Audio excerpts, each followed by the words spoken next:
Morning. So welcome to our Wednesday assembly. It's great to see you all. For anybody that's not met me yet, I'm Emma Holdtime, the current president of Greater Manchester Chamber of Commerce. So we've got an action-packed agenda today, but I just really wanted to reflect on the fact that last time we met in October, it was actually just after the plans to, that the HS2 plans had been cancelled, and we had the assembly meeting that next day. Those who were here probably remember that very well. But since then, we've been working on lots of things. There's been a lot of activity on the local skills improvement plan, and later on in the agenda, we'll have an update on that from Chris, and we'll be joined by two people from the Department for Education and a learner who is studying T-levels. So we're going to be learning a little bit more about T-levels. But the main item in today's agenda is that we're going to be looking at the Campaign for Business 2024. So we know that we're in a year of a mayoral election coming up in May, and very, very likely a general election later on in the year. And we want to look at further with you at the activity and the papers that you've got on your table and that you will have received before the session around the 5 themes that the Chamber is working on. And we really want to make sure in this session that we are getting to the heart of the concerns that you have, that they're all being addressed within these papers.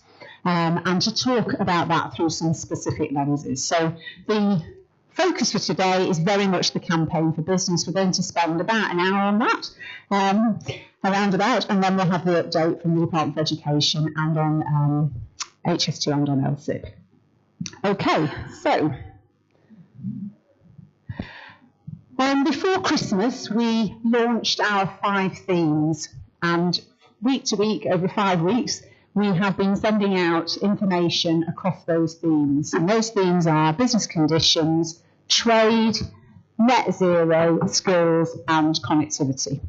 And all themes that we know are really, really important for businesses in Greater Manchester. And we have been working hard on making sure that those themes cover not just the local asks, so what in GM can we ask of our new mayor through the mayoral election, and also what are we going to ask on a national level of government. And you'll also notice within trade, clearly we're talking about the important international links there. So the drafts that we published and we've shared them before the meeting. We hope you had time to read them, but if not, they're there for you to consult as we're talking. And the purpose of today really is that we want to review them and refine them where necessary, and really get to a point where we can finalise them during February and by the end of February. And what we thought in terms of discussion today was that we should look, first of all, to check whether anybody has any questions in terms of understanding what we mean by the content of the various points within those papers, but also then to look at each of those themes individually in terms of impact. So what impact do you think the things we're suggesting are going to have? Are they really going to be impactful? Are they things that you can see real value behind for us to pursue and to campaign on? We then want to also look at those themes through sector lenses. So whichever sector you're here representing, are you satisfied that we have put this properly in terms of what your sector requires? So the articulation for your sector, have we expressed that? Have we grasped that? Is there anything more or different that we should say? Is there anything missing just generally? Is there anything there that we have forgotten? There might be something that's happened recently that you've thought about and you think, well, we should put that in. And also any further help that you can offer us. So, if you've got any experts in particular areas or anybody you just want to offer us some help, that would be great. And then finally, we'll look at the launch and ongoing activity. And I've just remembered, I want to say a big welcome to the people online as well. So we've got people joining us online. Hello everybody online, and they'll be contributing with questions too, I hope, and comments. So we've got this sort of hybrid setting, which is great. Okay, Chris, have I missed anything? No? Good. All right, shall we start with business conditions then? So that's the first on the list there of the themes. So, did anybody have any questions in terms of understanding? Is there anything in the local and the national asks in relation to business conditions that is not clear?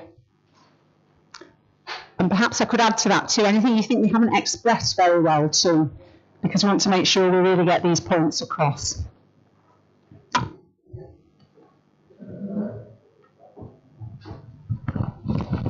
We're going to be doing about 5 minutes at this stage. This is great. Connectivity, the other one, is it digital connected or is it transport connected? It's both. Oh. Yes. It's both. Okay, somebody got any comments at all on any of that? Me and Emma's going to do a bit of a sort of double act on the roving mic, even though my name's Chris. It's early in the morning, isn't it? Question here, I think. Yeah. Oh, well, we just read the mic for the people watch. Crystal does his B Corp, and I think purpose of business is what could be missing, but unfortunately purpose of business would then overarch absolutely everything. And I think an understanding of what company's purpose of business is understanding the business conditions of why are you in business and how are you going to adapt to be business resilient. And obviously that then comes into the digital connectivity, comes into the skills gaps, comes into the trade, international trade, domestic trade, business to business, business consumer trade. So there are massive overarching big sectors that you've chosen, which is fantastic. It's just it's the usual devil's in the detail. Yeah. Okay. Actually, so I think that business resilience is quite important, isn't it, as well? And it is a bit lacking, I think, in there. So I think that's an important point. I'm going to put on somebody, I think. I'm going to go to Chris Dabbs around the social enterprise bit, because obviously this is a conversation we have had for years and years. Do you think there's anything else within this that we need to sort of make more of, or focus on a little bit more? What would you like to see in the local bit around social enterprise, Chris? Thanks.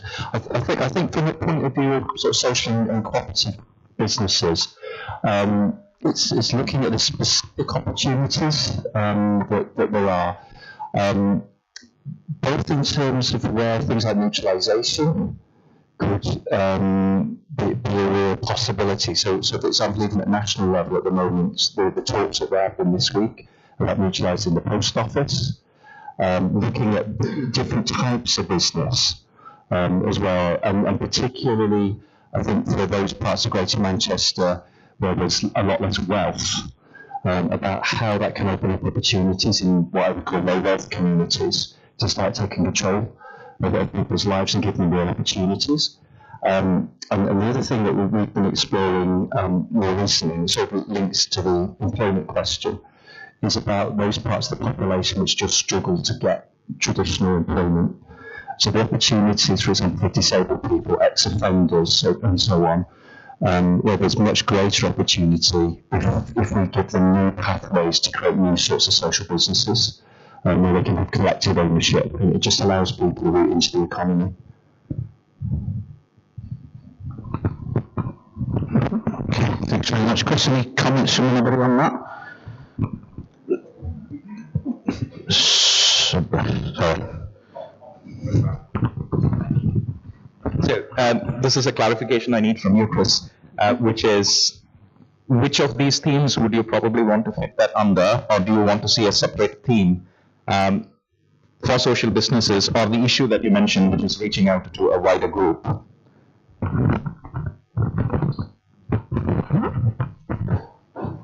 think it fits under skills as well a bit, doesn't it? I mean, I think it's partially business conditions and partly skills.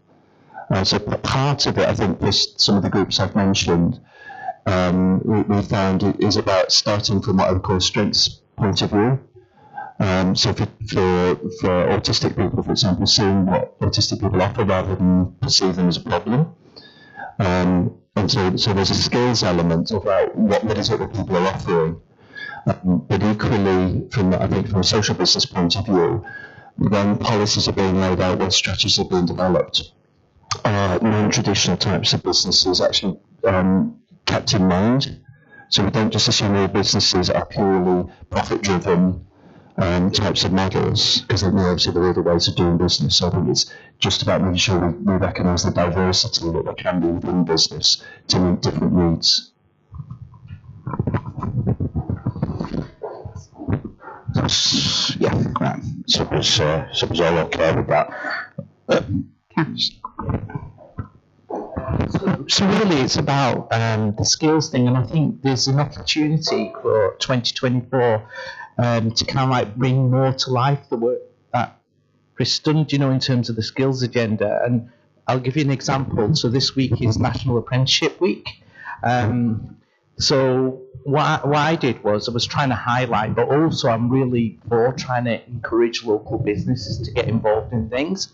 So I did a little connection with a local business that actually, there's a lot of business that's seriously successful but are not in the system or a little bit off the radar, and they don't get taught to a visitor. So I arranged a visit with them, with the college. But I also, interestingly, I also invited, I'm from Oldham, so I invited the cabinet lead for business and education and skills, and I did a little bit of a round table, and it kind of like transpired that this guy, it was the Jordan Group, he does this shop fittings and things for not just Euro garages but for Asda, so it's quite a big outfit, and he's picked up another 300 sites, and the guy from the college didn't even know, and he's like, tomorrow I could get 20 more apprentices. So my idea really is, so kind of like the work that Chris has done, maybe we can start doing some like connections and a bit of round tables to bring it to life, because so not just talking to the chief execs of councils or principals of the college, but actually facilitating. So I think that could be quite useful. And just it just kind of like puts the chamber on higher on the agenda as an advocate for businesses, and I just think we've already done that, so we could easily bring that to life a bit more. Yeah. Okay, go. Chris. Thank you, Christian. I think any campaign for business should include in it in getting politicians to take long-term views and not simply go from budget to budget or election to election. And my specialism is business rates. And in retail at the moment, you've got shops are getting 75% relief, but they don't know until each October what they're going to get next year. How on earth can you do a business plan when you don't know whether you're going to pay 10,000 in rates or 40,000 or 100,000 or 400,000? And I see that as being essential. And not I could come on to the whole business rate system, which should be in there, but the whole thing needs desperately reforming to enable to cut down the fixed costs that businesses have, and to allow people to have clarity about what they're going to have to spend. There's so much money you have to spend now to start a business that you can't avoid before you start making any money. So that again is an overarching comment across all of them, isn't it? Yeah, great, thank you. Thanks, Chris. I think that comes alluded to, but in the national bit, government to streamline and ensure the impact of different taxation and other financial requirements on businesses are understood and changes are better coordinated, because you just get one thing after another depending on which department has got the ear of the Treasury at that time. So then you end up with this huge, great, one thing dropping after another, and obviously, as you said, it just makes it impossible to forecast, really. And again, this bit of the business conditions is always the one. I think when we put it together, we sort of said, right, well, what does it actually cover? And again, it is just about creating the best environment for businesses to grow, and that does include an awful lot of things, from the financial bit right through to the, including the business rates and the taxation and one thing and another. So there's always one of those that's, it says a lot, but also you can get drawn into all sorts of things with this. But I think that's really useful. I think the business resilience bit, and I think that point that Chris has just made there, when that sort of really honing in on the financial clarity bit, is absolutely crucial. One thing I will say is we've gone light a little bit on some of those financial bits, because obviously we've got the budget coming up on March the 6th. What I didn't want to do was come up with a load of stuff and have to react to something whatever the Chancellor says on March the 6th. So we'll be doing an update on that after the budget on the 6th of March, because really that will be the pre-election budget. And if you've been reading in the media, you could have tax cuts, you might not have tax cuts, you could have all sorts of things going on in there. So I think it's important that we update that after the event. So yeah, please keep your eyes tuned. We're going to move on, Emma. Yeah, okay, so the next on our list is connectivity. So this does cover both digital and physical connectivity. So there are a series there of local asks and national asks. So does anybody have any comments about impact, perhaps? Anything sector specific around those issues on connectivity? Anything that we've missed particularly? I was automatically calling in on Graham over here because it wouldn't be an assembly meeting without Graham saying something, so there you go. Yeah, but you know where I'm heading with this, don't you? You're absolutely right to acknowledge about freight movement. Is it acknowledged by local? I don't know of any freight policy for movement of freight around Greater Manchester or around the boroughs. Yeah. Just not heard anything at all, so I think we just don't like talking about freight because it clogs up roads and it's just something that they ignore. Yeah. So we do need... a massive difference. Yeah, huge difference. So we do need to have some sort of strategy about freight. We've got the UK's largest industrial estate within GM in Trafford Park, where we're not using consolidation hubs to bring freight into Trafford Park and then into the city centre and less trips. Yeah. It's doing in other cities, but it's just not even discussed here. And then we've got canals, my pet theme, right through Manchester. We've actually got a building company that's inquired with me about bringing building materials right into the heart of Manchester, using the canals and the back of Piccadilly. They're completely landlocked. They've got nowhere to store their building materials on site, so we're looking about bringing small barges up once a day, twice a day, to just let them move that way. Raw materials in the store in Trafford Park. If we can make that happen, because there's a cost to it, obviously, but think of all the trucks that we're saving, closing roads right round Piccadilly. The mayor's not even spoken about that, we've not even considered water freight, got ship canal, doesn't even come onto any agenda of the local plan. Yeah. So that's something that we just need some big time. And again, something we can perhaps reinforce with examples, a bit like cash resale, right? An example we've just given. Brilliant, thank you. Okay, thanks, Graham. And again, that bit there on freight and the same attention as other modes of transport, it's always the forgotten bit, isn't it? And I think there is that bit where it's nasty because it just clogged the roads up. Well, the road, if you just carry on treating it the same as you've always done, what you've got to do is take a completely radical view on this and say, how do we do it differently? Because you can never get without it, it's impossible.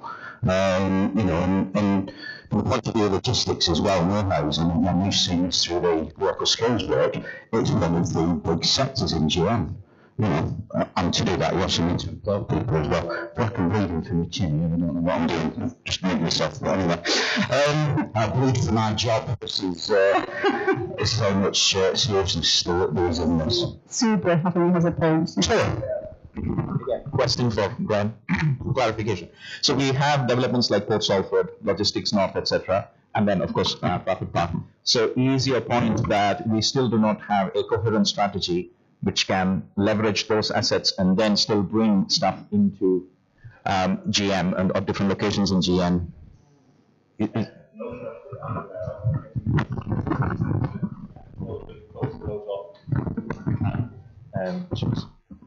So yeah, we need some sort of strategy that will bring stuff into Manchester safely without it closing the roads just to unload a truck. And we need to have a plan, not just like the mayor seems to be making it not welcome to bring vehicles into the city centre unless it's a bus or a taxi. That's what we need. But on the continent, we have trams that run through it at certain times. Now, obviously, it's not going to be the solution, but that's the radical thinking that we're a bit short on, I think, at present, which we really need to start to sort of pick up again. Yeah, in defence of Andy Burnham, I heard on the news yesterday, I think, that he and the mayor, the Conservative mayor in the West Midlands, are looking at somehow getting the route of HS2 that's been cancelled, they're still on all the land, and getting that opened up, not as a super fast railway, but at least getting more railways up into our area, because that's what we desperately need. The HS2 cancellation is a nightmare. We've got 100-odd-year-old railway lines that can't cope with what you're suggesting over there and get things off the road. Exactly.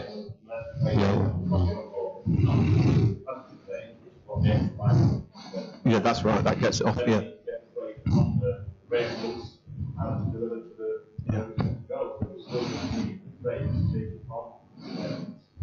Yeah.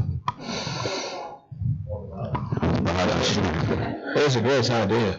Absolutely. And again, that's one thing in Europe that you notice on the Danube and in Germany, that you have all these massive barges going down all the rivers. We don't do that. and again, we've put that national bit around the sort of HS2 bit and everything, you're never going to get the government to overturn the decision, or even the future government to say, oh, yeah, we're going to put HS2 back in there. But what we've got to do is make sure that, and we're putting there to the Sun Network North, which is, I won't say it, but I really think about Network North, but from the quote that it's not a network and it's not in the North either. But we've got to get government to go beyond that, whoever that is, and actually say this is serious, because it's not just passengers, it's not just speed, it's capacity, and that also includes freight. And then we read the Public Accounts Committee this week saying actually, HS2 it's not value for money. It never was going to be value for money, you can just cut it off at Birmingham. It was the northern routes, the northern legs that were going to put the economic benefit into HS2, so it's a bit like, no surprise there really with what's going on. So there's a real big problem around that bit that we just need to sort out, and whether or not the Andy Burnham Industry railway solution is it, it's a little bit like the Manchester Ship Canal, isn't it? Well, we can't do it. Maybe you what we're going to do it ourselves, sort of thing. So that is the solution, who knows, but something needs doing about it, and we've got to say something in this to make sure that level of concern I think in businesses in Greater Manchester is represented in up to the next government, whoever that is, and also the next mayor as well. Yeah, great. Is there anything else on connectivity anybody wants to raise? You got? Right, okay, skills is our next theme. So we already have our LSIT work well underway, and in the document here there's a couple of local asks and some national asks. So do we have any comments, questions, anything we've missed? Any observations on the impact? Chris's point as well around access for everybody into the job market. I think that's important within this.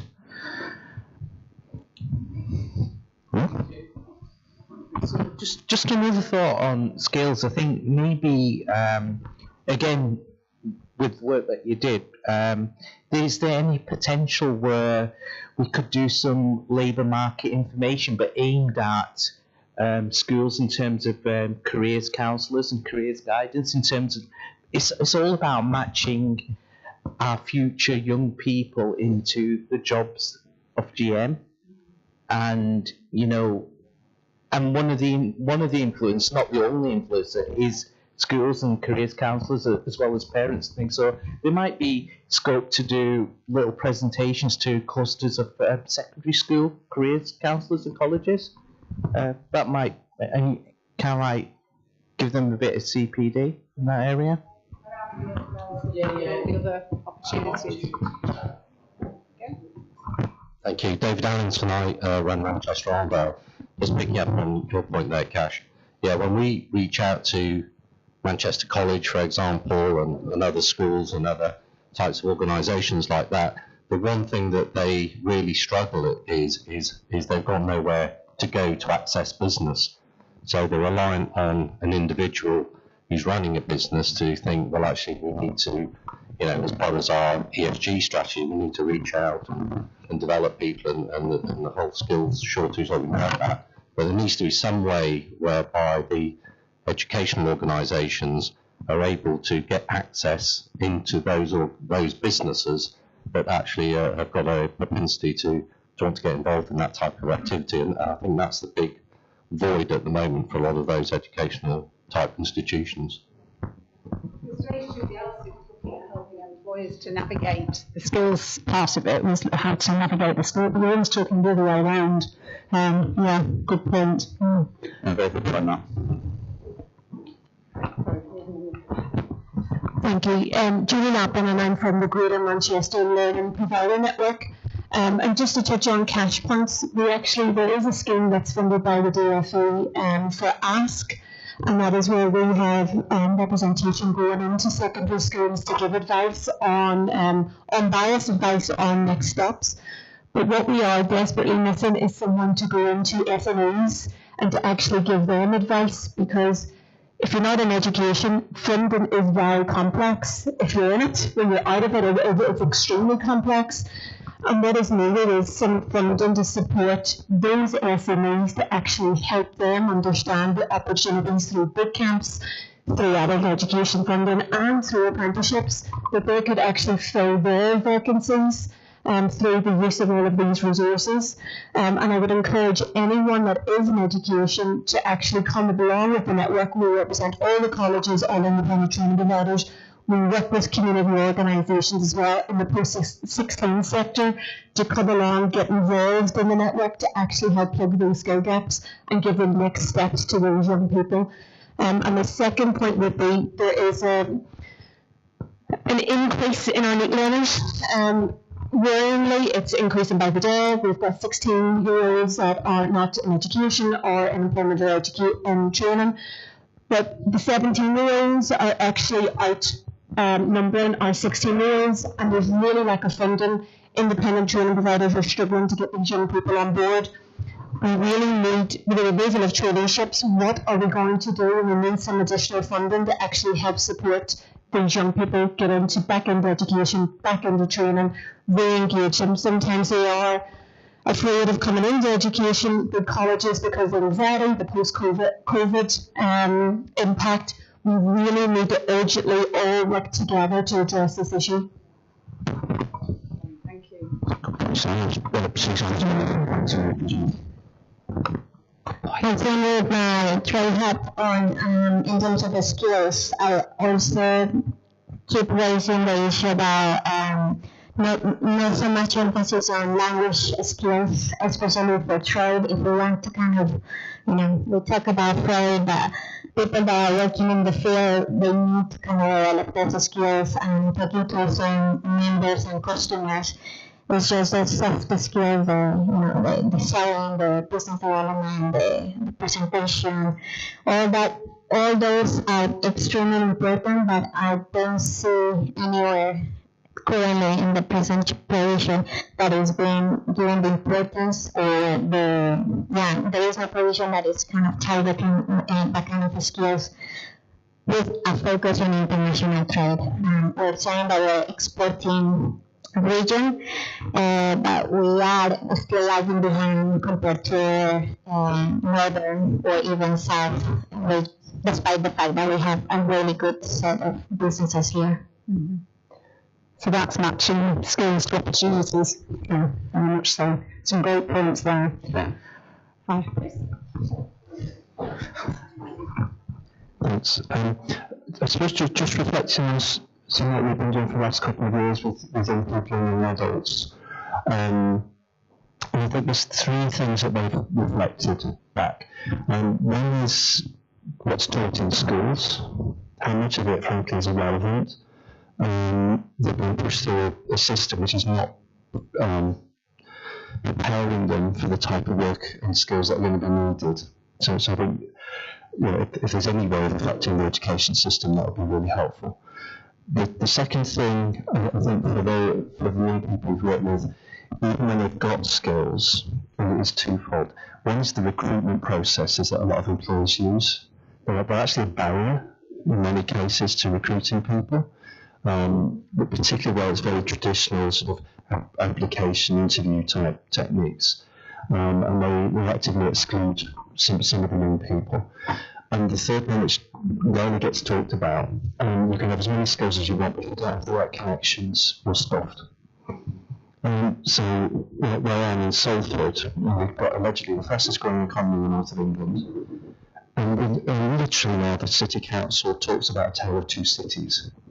It's literally the phrase they now use. You've got half the city doing actually pretty well, and the other half who are not. And that other half does not have the connections into places like Media City, Port Salford, and all those sorts of places.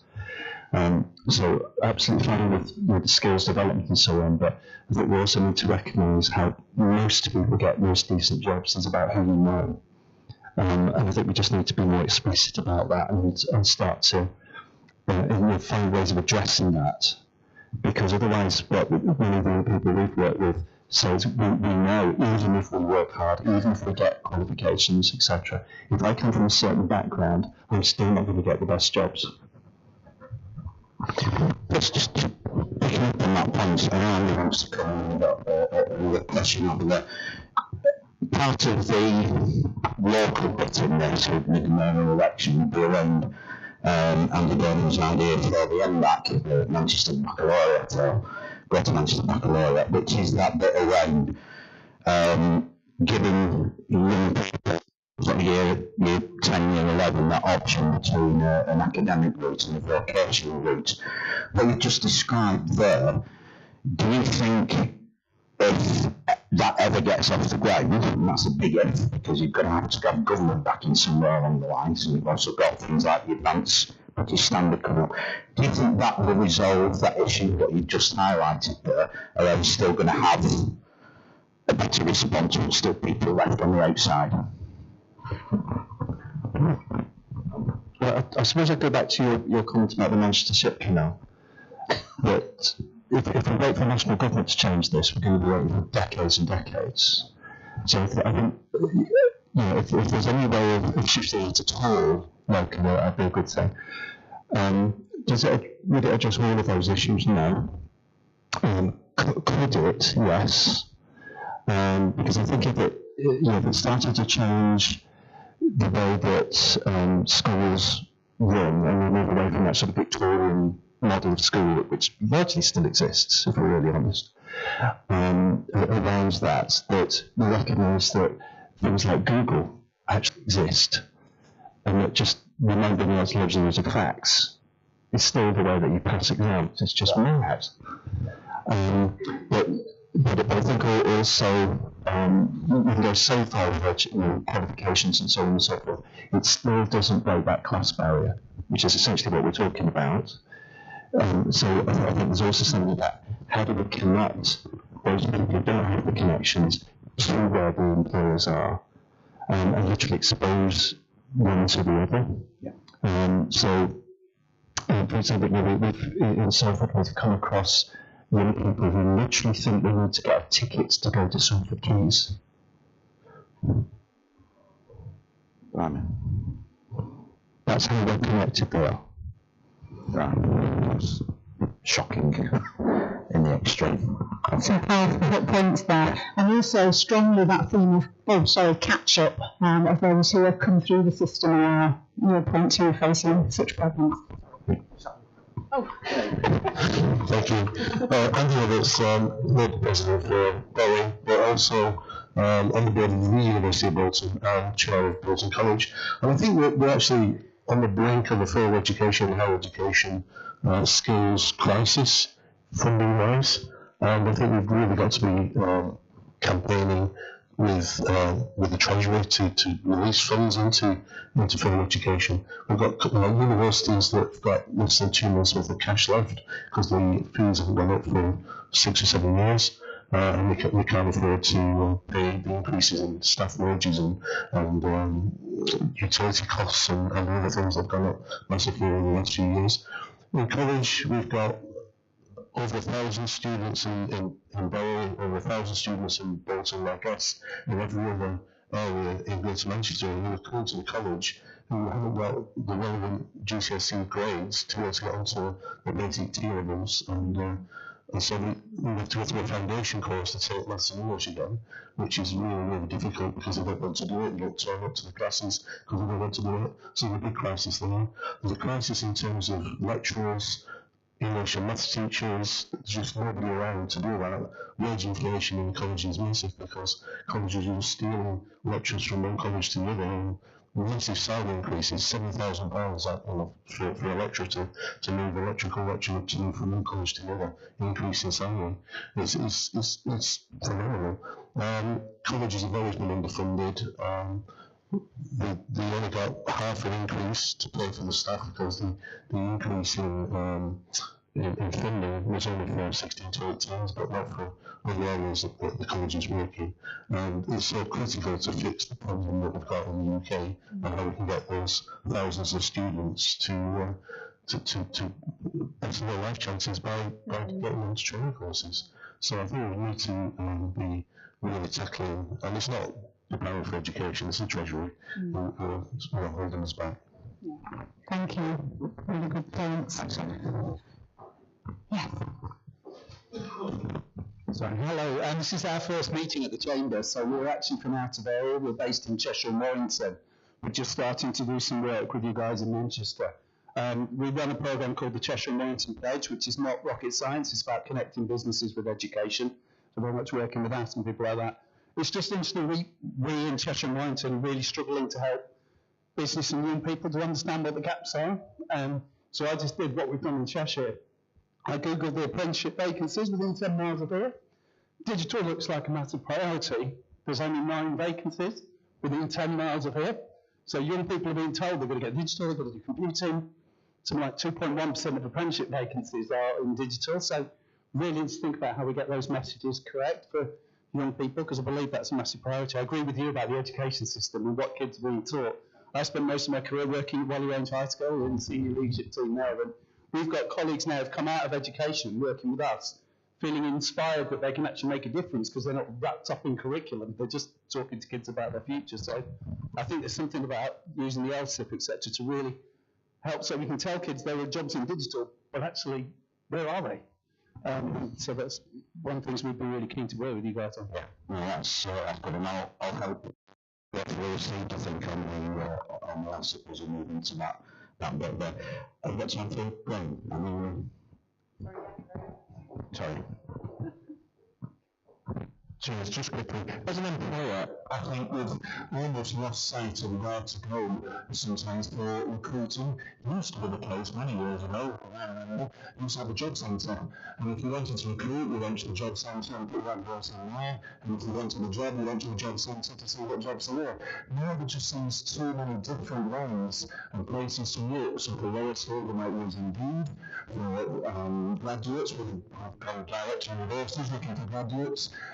So you mentioned about it difficult to sort of match jobs with vacancies and employers looking for people, etc.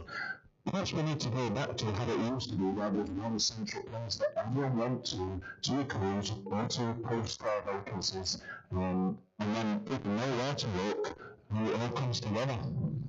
The interesting bit about that is as well, Graham, is you've also got your digital divide, because if you've not got access to digital devices, you're immediately excluded from a huge number of opportunities, and even if you have, if you still can't follow it through, you can't apply for the job. Because it's all about, having a fill this online form or email your CV, if you have one, and there's some issues there. So really the points in all that, probably do a separate session on skills. Okay, we're going to move on. Trade is the next theme. So we've got quite a few points there under local and national. Challenges since Brexit. We've got Susanna here. Yeah, Susanna Cadog is head of international trade, for those of you who don't know, and what her and her team don't know about international trade, quite simply, is not worth knowing. And I absolutely mean that. And especially since Brexit. We want to look before Susanna about the skills bit. And I know from our conversations and what been putting into this, the constant changing of rules, regulations, etc., etc. And if you get it wrong, you get some of these things wrong, it costs serious money for business. What do you say about what that current position is? Do the government sort of take that seriously, or just launch an initiative and expect people to get on with it? I think personally, I don't think they're keeping up with the requirements from businesses, especially the new regulations coming just in 2024. And we just did a quick survey in an event, and there are big changes, and companies are unaware and unprepared, and there is no funding, no courses, no nothing to support those businesses. I know maybe DEFRA has done some really good webinars, but that's more informative rather than help and hand-holding some of these businesses, especially very small businesses that need more, they need more of that capacity building in their business. So I don't think whatever is being currently designed is meeting the requirements for businesses in terms of adapting to new regulations for trade. That's I think I've had a question as well online on it. Oh, right. There's somebody out there. You're always a bit worried, aren't you, when you do things online, isn't anybody actually listening along to the other? Warren Bolton, who is from Bolton, has said, asked, could there be any merit in connecting with overseas chambers to learn the types of work or campaigns that could be useful here? Good point, yeah. Reasonable idea. Then Suzanne, if you've got any comments on that, because we do an awful lot of work done with overseas chambers already, but that tends to be sort of transactional as opposed to other things as well. But obviously, if you've got issues around what skills you need or what training you need to do trade with those countries, might be something, then that's something that we look at that. It seems like a good idea. I just realised, sorry, I rarely come out of Oldham, so my name's Tajib, and I'm the Oldham president for the Great Manchester Chamber. So on the international, I think there's also a lot of scope in terms of international trade and just looking at a different angle on it. And I'm a big fan of Susanna, you know that, don't you? So remember, we are the biggest chamber, but also we are open for all communities. But it's not. Sometimes it's about, there's generally quite a few communities out there who just don't not engage with the chamber, but with the councils, with anyone. And I think we try a lot of different things to try and get people, because the whole point of being part of the chamber is true. It's a lot of it's about networking and having those connections. And what we did was someone approached me and said, we want the Royal Bindi Chamber to come over to here. And, I linked in with yourself and Susanna, where we hosted an event which, the Royal Bindi Chamber paid for. They came over, but we had a packed audience upstairs of people from different communities, mainly from the Pakistani community. And it's really the first time that they really thought, hang on, you know what, the chamber is there. And there's a lot of positive vibes that came out there, not just amongst the Pakistani business community in Greater Manchester, but also in Pakistan. And I was going anyway to Bangladesh, and thankfully Susanna helped me again. While I'm out there anyway, I'm going to be linking up with Select Chamber, Dhaka Chamber, and the Federation. And the reason for that is, in Oldham is the third largest Bangladeshi population in the country. And, a lot of the Bangladeshi community, business community, firmly love Oldham and Greater Manchester, but there's always an affinity and connections back in Bangladesh. And it's all about relationships. How do we encourage those relationships to actually involve in trade? So what I'm hoping to do is to do that, but also get some of the people from Bangladesh over to Greater Manchester and do something similar. But that's just one example, but I'm sure there's other things that we can do, and hopefully we could increase our membership from a wider range of community in GM. So I think it's definitely the way to go. Thank you. Great. That's me again. Last year I visited 14 European countries, and every single one of them, when you're there, they get in conversation with what the hell happened? Why are you not part of us? And when you listen to the comments here about the complications of filling the forms and all the training that's needed, when will somebody bite the bullet and actually come out and say we should damn well get back in, at least get it back into the open market and into the customs union? Because it is nuts. The more the years go by, it becomes more increasingly crazy. And somebody's got to be honest about it and speak out and say, let's get back in the somehow, get back in the, forget the politics and elections, but this is killing trade over here, which it is doing. Thank you. That's a really good point, that, Chris. And just one example of that from feedback when we started to release these before Christmas and just after Christmas. There's a company they've been after a contract with a French company for some time. Spent about 2 years working on it. Sent a team over there, did the presentation, going really, really well. And then the person, the French business owner, then let slip that we weren't that keen on actually doing this because the procurement director doesn't like trading with UK companies. It's just too difficult. So they put all that time and effort in, and then just because of all these new barriers that we've got in place, one thing was potentially going to scrap that deal. So this is day-to-day stuff costing almost double money because you've spent time putting all that in place, then to not win it, it's just an example. So I think there's something around that. It's obviously a very political thing, but what isn't these days? So it's just about how that is probably framed in the context of it being beneficial to business. And yeah, you know, a new trade deal with Nepal might be absolutely fantastic. But when you've cut off your main market in the EU, you're making it increasingly difficult to trade with that. Many businesses are saying, hang on a minute, these new opportunities are okay, but look at what we've lost. That's from business, that's not, you know, at any point. I've triggered something, I think, with that comment. Hi, I'm Kelly. I'm currently with Forward Thinking, which is a business coach, but prior to that, I've spent most of my career with international manufacturing companies, and that's what I was doing when the Brexit rules kicked in. And just thinking about all of the other changes that are coming, it's such a minefield. And I think if there was just like one source of truth, one place that would tell us this is what you need to do, because even talking to the government and people in customs, you got different interpretations every time. I can remember having very challenging conversations with people at like Aldi or Tesco's because their interpretations of the rules were different to the experts that I was talking to. So, you know, you don't really want to be telling your customers they're wrong, and then quite often they weren't wrong, but it was like, you know, if as we've got more and more changes coming, if there's something that can make it easier so that we're not difficult to deal with because we're confused, so heaven help everybody outside the UK. I think it's implied in this, but something really clear, tangible, workable. Yeah. Thank you. Not much.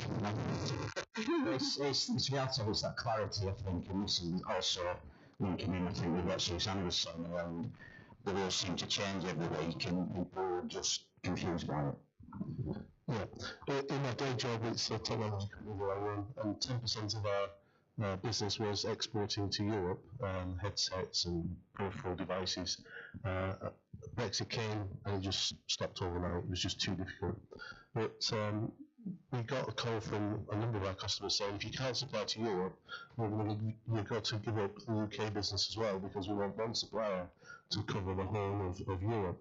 So we reached out to the chamber, and this is a good news story, and they put us in touch with a company called WeTrade, and we've now set up a Dutch VAT number with a deferment, and it's all pretty straightforward through a portal. Really, really good. So if anyone's got any export challenges, then contact the chamber, they'll put you through to their recommended company. This guy, the company was so proactive in going back. He's been fantastic, setting everything up. It took about 2 months. We're now having to pay a premium for sending stuff to Europe, which we didn't have to before, so it's like an export tax, but still we can now continue to supply Europe and we'll keep the UK businesses of Apple, Rivers, Young, Barclays, Santander, and people like that who are insisting on we cover the whole of Europe. Anything else on trade? So move on to our last theme, so net zero. Number 5 there. Does anybody have any comments? Impact sector, anything we've missed?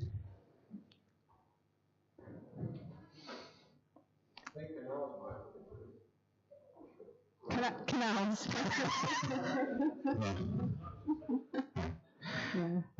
It's an interesting comment there because again with some of the skills stuff as well, these are sort of cross-cutting issues, and we thought long and hard about should it be in there or do we just thread it in through the other stuff. We think it's important, so it should be in there as a separate issue, but that doesn't prevent it cross-cutting some of those other things as well. And Richard's is it physical or digital connectivity, that plays a big bit into some of this as well. So actually very powerful, I think, if it goes across the theme.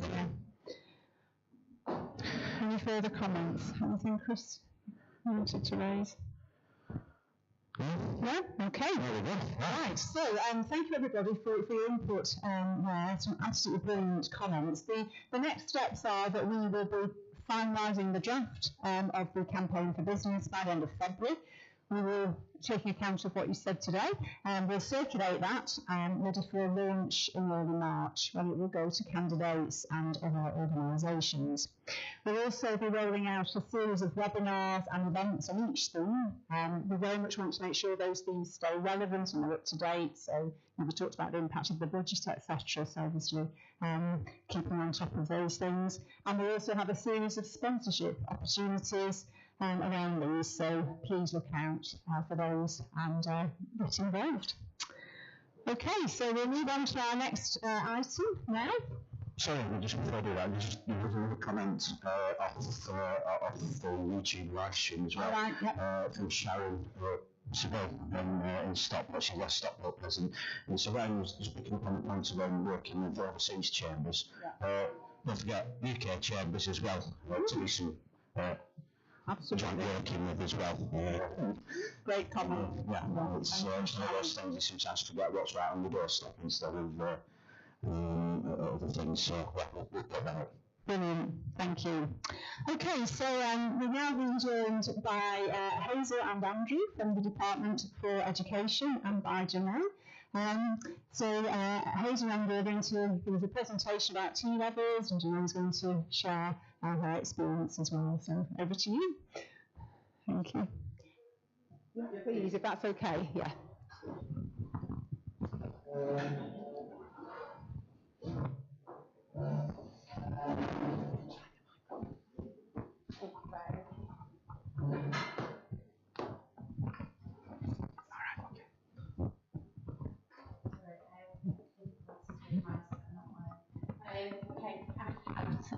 Thanks for letting us come and join your assembly this morning. Okay, so I'm Hazel. I work for BFE, and I work in what's called a T-level employer readiness team. And my colleague Andrew, who will be speaking about, is one of the skills development managers, so works with a number of large employers around their skills programme. So we've just come today. It's National Apprenticeship Week, as you probably already know, and this today was T-level Thursday. So we had lots going on social media, and lots of employers making commitments to industry places. So we weren't quite sure what level of knowledge you had of T-levels, so we're going to give more of a high-level summary and then take some questions after, if that's okay. So, what is a T-level? So, T-levels came in September 2020, and they are part of the whole post-16 educational reform, and seen as actually the flagship qualification as part of trying to simplify the educational landscape and make it more appropriate, for both employers, students and parents. Before T-levels was introduced, and there still is a number, but there's around 1,200 level 3 qualifications that exist across England, and that's quite confusing for young people who are making their life choices at GCSE level of where to go next. So the T-level is about bringing the technical education into a much more simplistic view that will support the careers and job choices that young people are going to make. So it's post 16, it's at level 3, it carries UCAS points, so students can go in any direction they want after T-level. It's equivalent to 3 A-levels, so it's equivalent with UCAS points as well. It's a blend of classroom and on-the-job experience. And for those of you that do apprenticeships, it's a complete reversal of apprenticeships. So it's 80% in the classroom and 20% in the workplace. It's been designed by employers, so the department worked with a lot of employer panels to find out exactly what was going to be in the T-levels, and some of the, so to decide what was in the T-levels and what sectors the T-levels were going to be in. So we started rolling out in 2020. Oldham College was one of the first providers in this area to roll out, but since then we've got quite a lot of GM colleges and providers that are now delivering the T-levels. So here's what it looks like. It sits between an A-level and an apprenticeship, and is that direct opposite, as I said. And the main purpose of the T-level is to go into skilled employment. That's the focus of the programme, that was the purpose of the programme. But it does allow young people to go into apprenticeships and into higher education, whether that be HTQs or degrees. Okay, so what is an industry placement? This is the real ask of employers here. So every T-level, the 2-year qualification, has a mandatory industry placement. And that's really key where we need employers to come on board on this journey. The industry placement is around 315 hours, which is equivalent to about 45 days. The industry placement has to be occupationally specific, so it has to suit what the young person's doing. So if they're doing a digital production T-level, their experience in your industry placement needs to map what they're doing in the classroom. It's not like an extended work experience. It's not meant to be that. The young people have to be working on real projects and real work in order for it to be sort of like signed off and approved. There's no legal requirement for employers to pay. Some employers have chosen to pay, but it's not a requirement of the programme. Okay, so why offer an industry placement? Well, the whole point of T-levels and the sort of technical reforms that's happening is to support the UK economy. So it's about bringing in students and young people that could be fit for your long-term workforce development. It's bringing them in at entry-level jobs, and we are starting to see a lot of the large employers use T-levels and industry placements as a pipeline to their apprenticeship programmes, and more are starting to do that. Earlier last year, we introduced additional flexibilities to the industry placement, and that was really from feedback of the very early programme delivery of why employers were struggling to get involved or what needed to change in the programme in order for them to be part of it. So we have introduced where you can do an industry placement split between your 2 employers. You can do a hybrid version within certain T-level qualifications, which allows up to 20% not to be in the workplace, but it's not meant to be in a young person's sort of home environment. So the 20% hybrid can be in the college, or it can be in like an employer hub that exists, but the employers, and provider work together. You can have industry placement shared by the supply chain. So we've seen a lot of construction employers looking at these models. And we also introduced what's called a small team project. And this is very much where sort of a commercial or charity project can be created, so young people can actually work on that in order to complete their industry placements. We also have the delivery model that allows, it can be done in sort of 3 ways. It can be done, the industry placement hours can be done en bloc, which we've seen some digital employers do this. They'll bring the young person maybe in over the summer period or partly over sort of their term time and college time to actually own a piece of digital product that they'll do end-to-end work in. We've seen in the NHS where they prefer to bring young people in every 6 weeks for a week, and we've got employers that do more traditional day release and will do that over the full 45 weeks. So we've got lots of different sort of models that employers are doing, some very sector specific, some quite bespoke to that employer. Okay, I don't think there's any providers in the room, but what the department's done is set up a number of support systems for providers, students and employers. So we have a dedicated website for employers, and I think I can share the slides, or I think Andrew's going to leave his contact details. So on our website, we have a facility that allows employers to link up with local providers that are delivering T-levels. Some employers are already working with providers because of apprenticeship programs, so they already have that relationship. But as we're bringing on more employers and smaller and SME employers, there is that functionality there for employers to reach out to providers if they don't have that existing relationship. So the providers have a similar system, which is where they register through DFE, and we'll get any registrations from an employer coming through on their sort of portal. So we've set that up. The types of support that's available for an employer, and all of this is free, is the dedicated website, internally known as TLIPSI, which is basically T-levels and industry placement support for employers. On there is a number of webinars, resources, toolkits, case studies. A number of the case studies are actually from GM area. So all that is there available for employers to help them raise their awareness and understanding of what a T-level is. And then we have the register your interest. So this is where, particularly for large employers who may have multi-sited areas that they want to host an industry placement on, so they can go into via the website to put which sort of industry placements they would like to host, where across England they would like to host them, and leave their contact details, and that would send notifications through to the provider. Anything that's put on that registered interest is not visible on the website. It goes into sort of like the back admin. We have a T-level employee placement guide for employees that are wanting to sort of do that bedtime reading, and we have the department as well, and part of Andrew's role is supporting with industry placements for the large employers.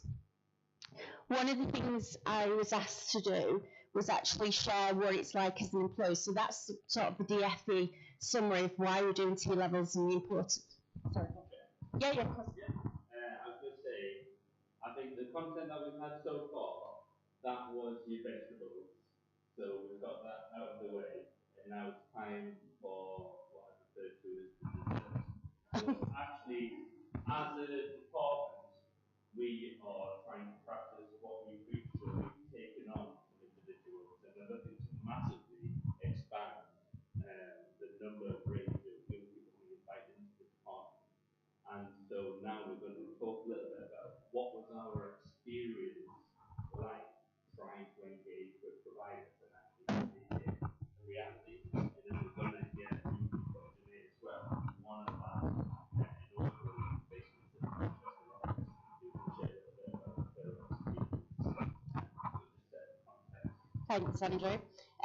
Yes, so I actually am one of the line managers that are managing industry placements that are coming into DFE. So as Andrew said, we have made a commitment through our senior management team to host 100 industry placements every academic year across our estate. And we have about 5 or 6 offices across England.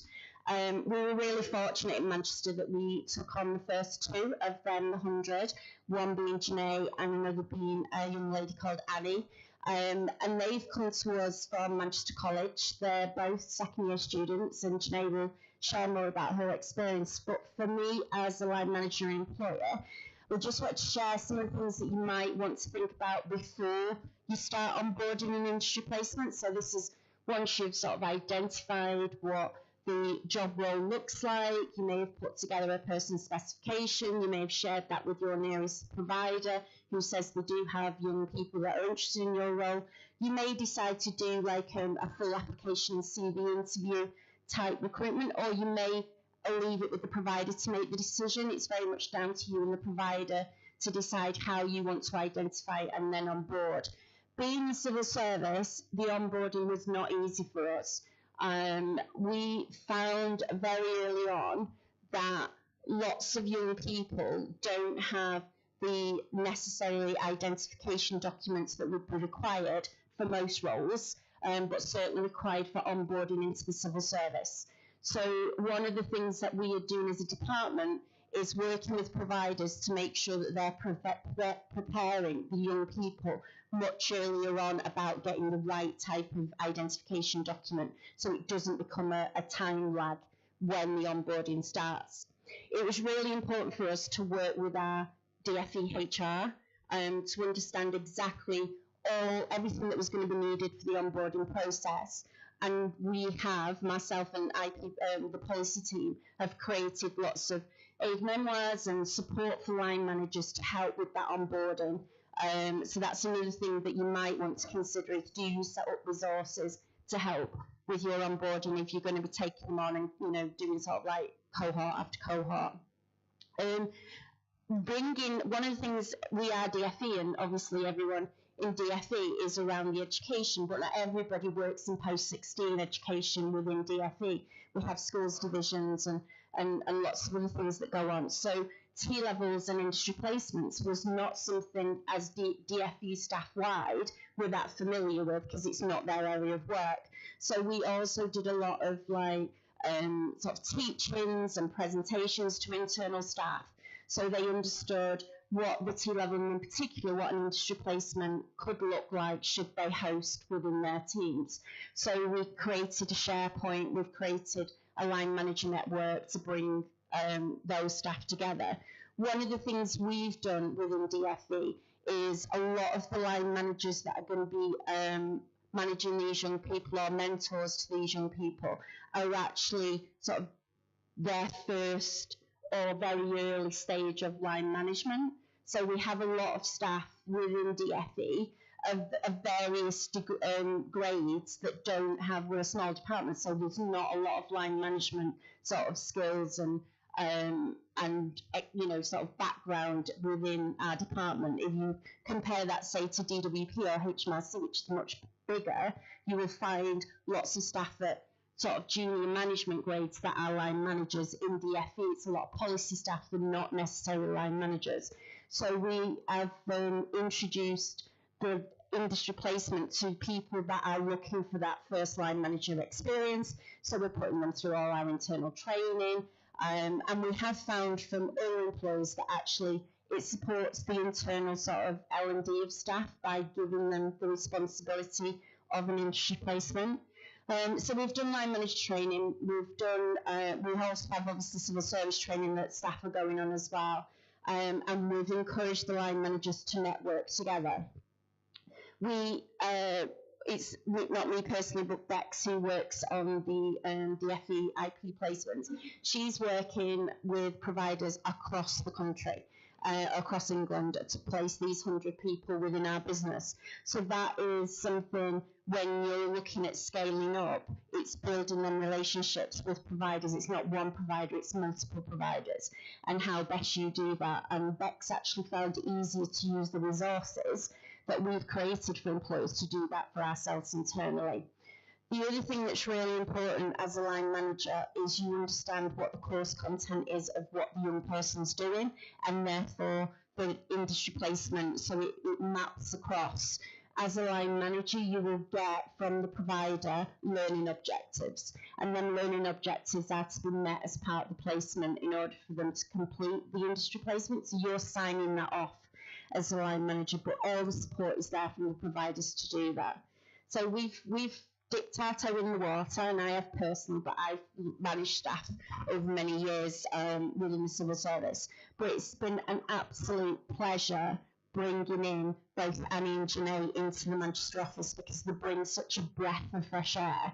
They're so like excitable and giddy, and I don't want to take it away from Janae because she's got an amazing first-time story, but it really is something as an employer if you are looking to support industry placements, the talent and the knowledge and the professionalism of these young people, if you've got children at home and you're always saying, God forbid, if my 16, 17-year-old was coming to work, I'd be mortified what she might say or do.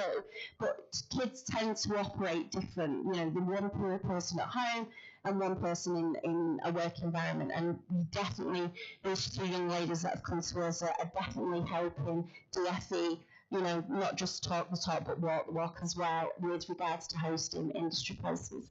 And with that, with the boring speech over, I want to hand you over to Janae, who is one of our industry placements at DFE.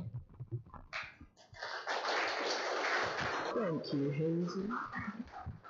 Hi everyone, my name is Janae, and I'm a second year T-level student studying business management and admin.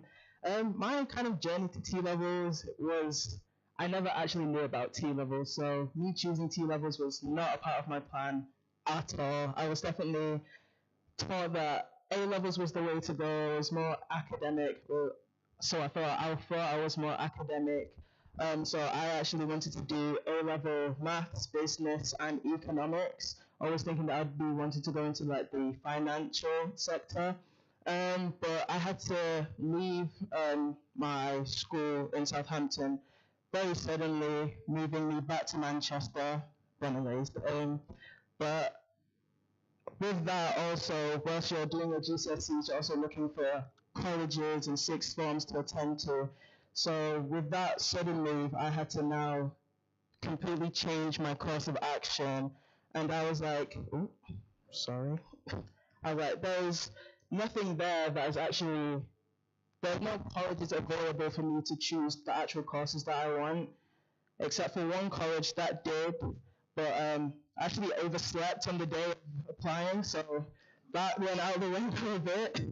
I then went to a small community center, and they said there's this new thing called T-levels happening, and I was like, okay, but I'm not too sure about it. It doesn't seem like all of that.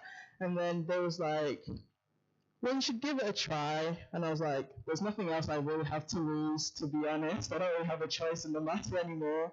Not to say that it was a bad thing, because I think T-levels for me has been one of the best decisions I could have made in my academic career so far. It's definitely brought me skills that I never knew that I actually needed. For example, when I come into the DFE, I was actually using skills that I was being taught, and during my teaching and my classes, I was like, there's no way I'm actually gonna ever actually have to use any of this content ever. Then I come to DFE and it's like, oh my gosh, it's a Gantt chart. I know how to use this. It actually serves me purpose, and I think that's actually one of the best things that the DFE has actually provided, is that I can actually use what I'm doing in my classroom into the work environment, and it actually serves a purpose.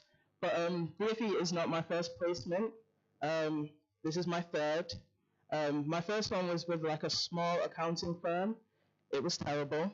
It was very much get the teas and get the coffees, and obviously as a T-level student, you don't want to be doing any of that. You want to know that the work that you're doing actually has some purpose and meaning to it. And so I was like, I've got to go. I don't want to do any of that. My second placement was actually with EY. I applied through EY Foundation, which is their charity organization. And I must say that was honestly amazing. It was actually when I decided that I wanted to be a consultant or go into the consultancy area of work. And then I managed to wind up here at DFE, which I must say is better than EY, just to say. Hope there's nobody here from EY actually, but I still love you. But yeah,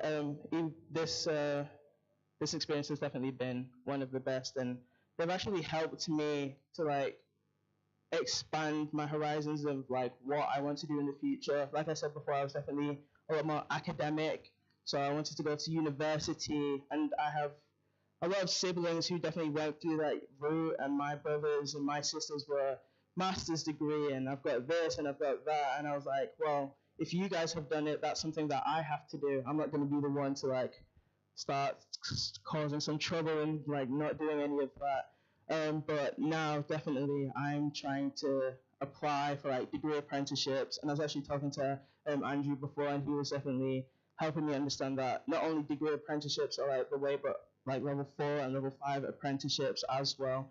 And I'm really grateful for actually being here, so thank you guys.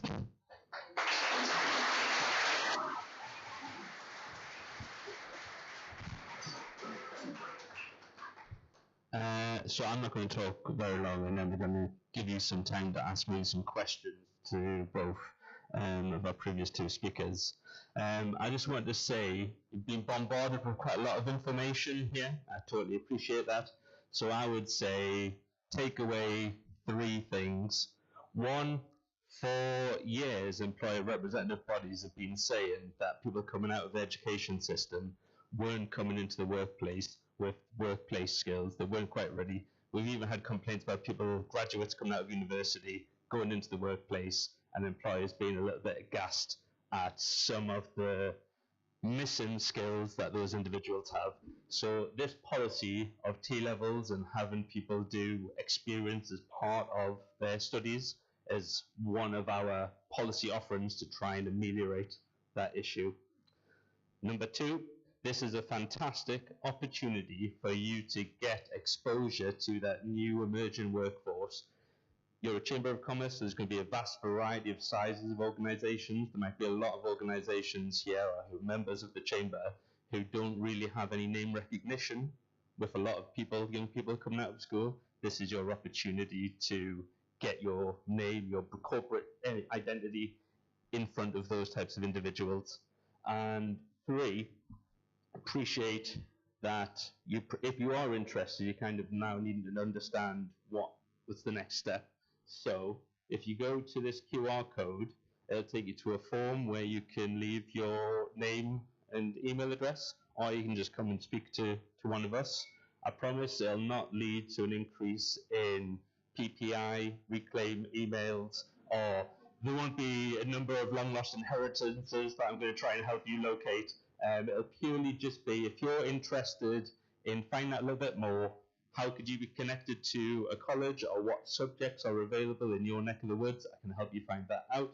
I will also be planning to do a range of other sort of online sessions where we'll try and get employer speakers of a range of sizes to kind of describe what their journey was. What was the initial challenge in terms of reaching out to a provider and making it happen? How did you win the argument internally?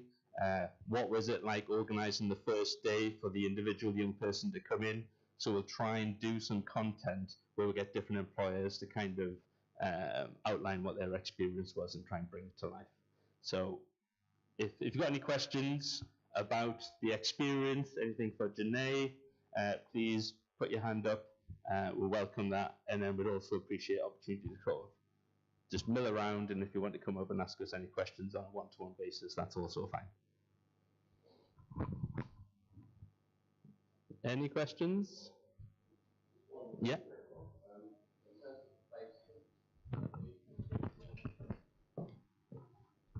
Just in terms of the placements and the description that you gave in the first one about making teas and coffees, what's the check that the quality is there, that doesn't happen?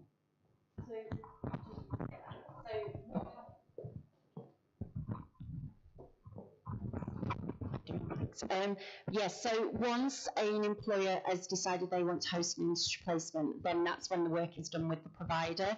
So the provider, it is their role to come out, check the facilities, do all the health and safety checks, all that type of thing, ensure that there's no safeguarding issues or anything like that that need to address, and they should be agreeing what that piece of work looks like with set learning objectives. With Janae's first placement, the provider, which is Manchester College, pulled her out of that placement as soon as they became aware that this was not being done and delivered in the way that it should be.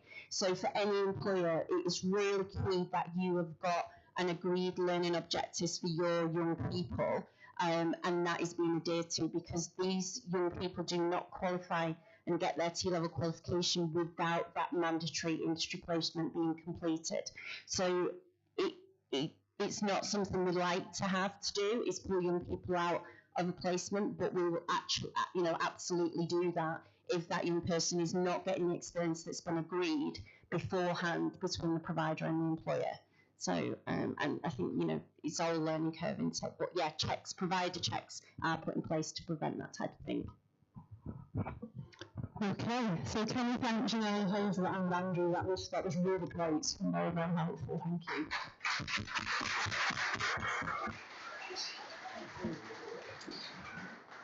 Okay, so before we wrap up, Chris is going to give a short update on HS2 and LFIP. Thanks, Eva.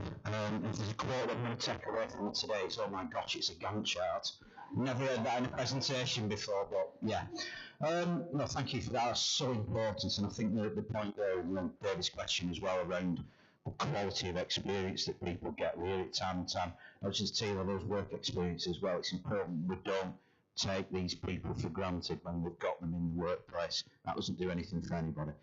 Quick update, HS2, we've sort of covered it, I think, a little bit in the campaign for business stuff. Obviously this idea now between Andy Burnham and Andy Street about this alternative to HS2 is being rolled around in one thing and another. I think one of the things, and if Clive was here, he'd be mentioning this, so I'll do it in his name. One of the things that we are really watching at the present moment in time is around the standard of service on the West Coast Main Line in Avanti, because obviously they got the contract and then 2-3 weeks later they said, oh, actually we're cutting the number of services. And the question we're asking, and Clive has asked the Minister this, is did DFT know about that before they re-let the contract? And we're still waiting for an answer. Something's going wrong somewhere in our rail system, and we've got to get to the bottom of it, because quite frankly it's just not good enough what's happening at present. Anyway, on a more positive note, on the Local Skills Improvement Plan, we have released the update report. It's not another LSIP, I'll just put that out there now, because there's all sorts of things attached to doing another LSIP, Secretary of State approval, so we're not going down that route. This is an update to the plan that was approved, in August last year. And what we've done is we've looked at 4 sectors in a little bit more detail. We've got some new data around local labour market job vacancies. We've also started to look a little bit further around things like skills impact on productivity, the level of apprenticeships, etc., etc. So we're digging into that information in a bit more detail. That isn't something we've got to do as part of the DFE contract. We've done that as a Chamber of Commerce, as the URB, to make sure that our local authorities and the combined authority and the mayor, etc., has up-to-date information. Because some of that data is about 12 months old now. Still valid, but we've got to make sure that that's updated, so that's why we've done it, so it is an addition. One other thing I'm going to mention is, please look out, well, 2 things, sorry, but they are linked. First thing is, we are still looking for businesses to take further work on LSIP and also interviews. That's not stopped. That will continue right the way through. And on the subject of surveys, our quarterly economic survey goes live on Monday, the 12th. So get that, fill it in. It takes about 3, 4, 5 minutes of your time. We don't ask for any numbers or anything like that, but it's absolutely vital to get an understanding of what the current economic conditions are in Greater Manchester. So please look out for that next Monday, and your prompts in various information from the Chamber. So I'm back to Emma now. Thanks. Okay, thanks, Chris. So, do you have any other business from anyone? No, I've just got one item to mention. And sometimes we feel 230 years old, but we are 230 years old. So this year, 2012, we look back 230 years ago, the 27th of February, 1794, the Manchester Commercial Society was formed. So to celebrate this, we'll be holding a series of events and there'll be opportunities to get involved. So please look out for messages from the Chamber and ask everyone who is here today for more information, but we will be celebrating that. And can I just thank everybody for your contributions today. Thank you to the Department of Education. Thank you for coming and talking to us. It was really, really great to hear. And I think that's it. Yep, okay, thanks everybody.